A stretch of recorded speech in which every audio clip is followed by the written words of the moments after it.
গাড়ি পাচ্ছিলাম না, অনেক যানজটের মধ্যে বসে আছি, ভাড়া বেশি, যাইতে পারছিলাম না। আমাদের পুলিশ সার্ভিস তিনি গাড়ি দিয়েছে এবং ভাড়া লাগবে না, ভালোভাবে চলে যেতে পারে।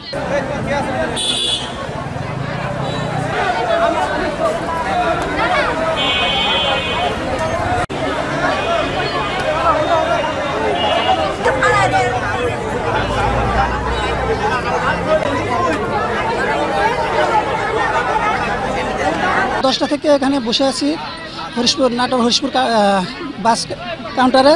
তো এখন পুলিশ লাইন থেকে আমাদের স্যার দুটো গাড়ি দিয়েছে, খুব ভালো লাগতেছে। এখন ইনশাল্লাহ যেতে পারবো।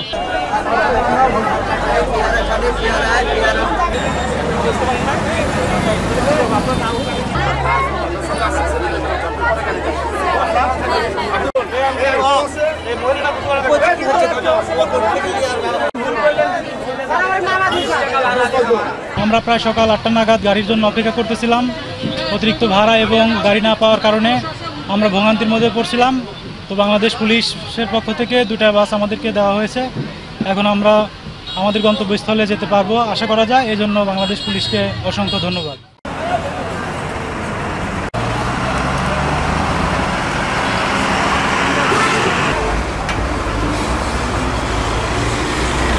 জেলা পুলিশ নাটোর জেলার মানুষের কল্যাণে কাজ করার উদ্যোগ হিসেবে মূলত আমরা আজকে সকালে দেখলাম আসলে যত যাত্রী তত গাড়ির সংকট আছে এখানে। আমরা সেই সংকট যেহেতু মানুষের জনভোগান্তি হচ্ছে, জেলা পুলিশ চেষ্টা করতেছে ওদের কিছু একটা অংশকে ঢাকা তার কর্মস্থলে, এই যে কর্মজীবী মানুষ যারা তার কর্মস্থলে ফিরে যেতে পারে, সেই চেষ্টার অংশ হিসেবে আমরা এই ক্ষুদ্রভাবে 2টা বাস দিয়ে প্রায় শতানেক যাত্রীকে আমরা ঢাকা পৌঁছে দেব।